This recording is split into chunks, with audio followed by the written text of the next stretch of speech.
ಮಾತಾಡ್ರಿ ಲೀಡರ್ಗಳು ಮಾತಾಡ್ರಿ.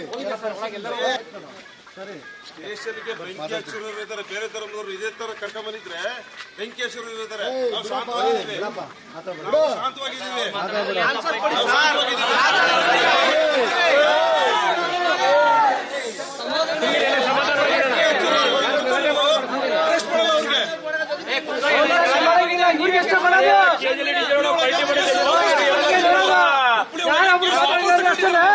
ಬೆಂಕಿ ಹಚ್ಚಿರೋ ಸೋಳ ಮಕ್ಕಳಿಗೆ ವಾಪಸ್ ತಕೊಂಡಿದ್ದೀರ ನೀವು.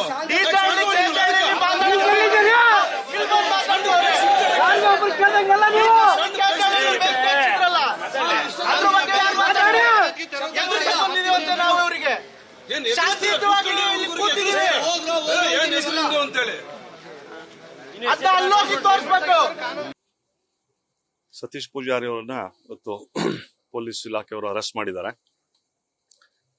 ಕಾರಣ ಪ್ರಚೋದನಕಾರಿಯಾಗಿ ಮಾತಾಡಿದ್ದಾರೆ ಅಂತೇನು ಹೇಳ್ತಿದ್ದಾರೆ. ಅದಕ್ಕೆ ನಾವು ಸಾಕ್ಷಿಯನ್ನ ಕೇಳಿದ್ವಿ, ಯಾವ ಇದ್ರಲ್ಲಿ ಮಾತಾಡಿದ್ದಾರೆ ಏನು ಸಾಕ್ಷಿಯನ್ನು ಕೇಳಿದ್ವಿ. ಆದರೆ ಒಟ್ಟಾರೆ ಇಲ್ಲಿ ನಮ್ಗೆ ಅನ್ಸೋದು ಇಲ್ಲೊಂದು ವ್ಯವಸ್ಥಿತ ಪಿತೂರಿ ನಡೀತಾ ಇದೆ. ರಾಜಕೀಯ ಕಾರಣಗಳು ಸಹ ಇರ್ಬೋದು. ಹಿಂದೂ ಸಂಘಟನೆ, ಹಿಂದೂ ಕಾರ್ಯಕರ್ತರನ್ನ ಹತ್ತಿಕ್ಕುವಂತ ಕೆಲಸವನ್ನ ಪೊಲೀಸ್ ಇಲಾಖೆಯ ಮೂಲಕ ಕೆಲವೊಂದು ಶಕ್ತಿಗಳು ಮಾಡ್ತಾ ಇದ್ದಾವೆ. ಈಗ ನಮ್ಮ ಮುಂದೆ ಕಾನೂನಿನ ಹೋರಾಟದ ದಾರಿಯಲ್ಲಿ ನಾವು ಹೋಗ್ತೀವಿ. ನಮ್ಮ ವಕೀಲರ ಟೀಮ್ ಬಂದಿದೆ. ಕಾನೂನಾತ್ಮಕವಾಗಿ ಅವರ ಸಲಹೆಯನ್ನು ಪಡೆದು ಕಾನೂನು ರೀತಿಯ ಹೋರಾಟವನ್ನ ಮಾಡ್ತೀವಿ. ಎಫ್ಐಆರ್ ಆಗಿದೆ. ಎಫ್ಐಆರ್ ಕಾಪಿ ಕೊಡ್ತಾರೆ. ನಮ್ಮ ವಕೀಲರ ಟೀಮ್ ಇದೆ.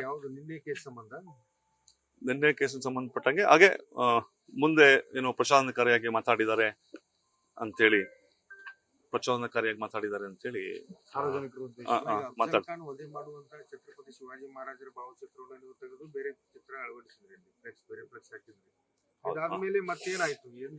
ಈಗ ಒಂದು ಎಫ್ಐಆರ್ ಆದ್ಮೇಲೆ ನಾವು ಕಾನೂನು ರೀತಿನೇ ಹೋರಾಟ ಮಾಡಬೇಕು. ನಮ್ಮ ವಕೀಲ ಟೀಮ್ ಬಂದಿದೆ.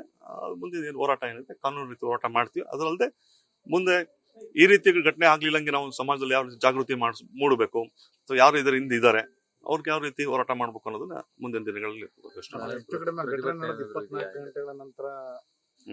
ಮಾಡುವಂತ ಕೆಲಸ ಮಾಡಿದ್ರೆ ಅವ್ರ ಪ್ರಕರಣ ಬದಲಾವಣೆ ಮಾಡಿದ್ರೆ ಫ್ಲೆಕ್ಸ್ ಉದ್ದೇಶ ಅಂತ ಸರ್ ಇದು ಏನಾದ್ರು ಅದೇ ಹೇಳಿನಲ್ಲಿ ಹೌದು ಇರ್ಬೋದು. ರಾಜಕೀಯ ಒತ್ತಡ ಇರ್ಬೋದು. ಪೊಲೀಸ್ ಇಲಾಖೆಯನ್ನ ದುರುಪಯೋಗ ಮಾಡಿಕೊಂಡು ಹಿಂದೂ ಕಾರ್ಯಕರ್ತರನ್ನ ಹೇಳಿದೆ ಸಂಘಟನೆಗಳನ್ನ ಹತ್ತಿಕ್ಕುವಂತ ಕೆಲಸ. ಈಗ ಮೊದಲೇ ಇನ್ಸಿಡೆಂಟ್ ಏನಲ್ಲ, ಸುಮಾರು ಇನ್ಸಿಡೆಂಟ್ಗಳು ಆಗಿದ್ದಾವೆ.